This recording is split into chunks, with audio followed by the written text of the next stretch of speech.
On a des classiques, des gens qui essaient d'effacer notre existence. Hein. Je te noircis la face comme ça, on se trompe pas. Le candidat bloqué Simon Marchand est habitué de voir ses pancartes vandalisées. Mais cette année, ce sont plusieurs à tous les jours. Je pense que les gens sont très fâchés d'être en élection en ce moment et ça se voit dans le vandalisme de pancartes. Autre circonscription, autre parti, même constat. Il y a beaucoup plus de vandalisme sur les pancartes, des graffitis, mais aussi un phénomène qui est plus nouveau, c'est les pancartes volées. En 2 semaines seulement, la campagne néo-démocrate dans Rosemont a triplé les coûts de remplacement des précédentes élections. On est à peu près à 3 000 $ de pertes juste dans Rosemont Petite-Patrie, de pancartes qui ont été volées. On ne sait pas par qui, puis on ne sait pas pourquoi.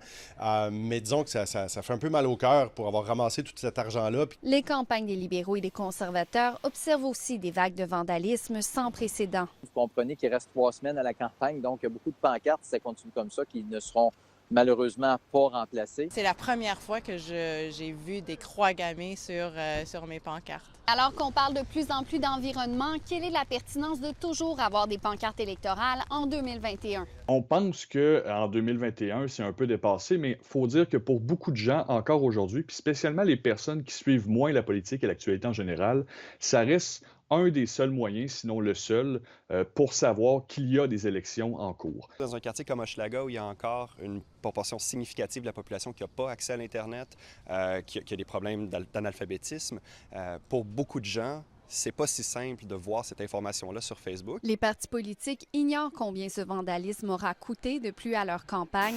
Ils devront consacrer cette année une plus grande part de leur budget aux pancartes électorales. Catherine Bouchard, TVA Nouvelles, Montréal.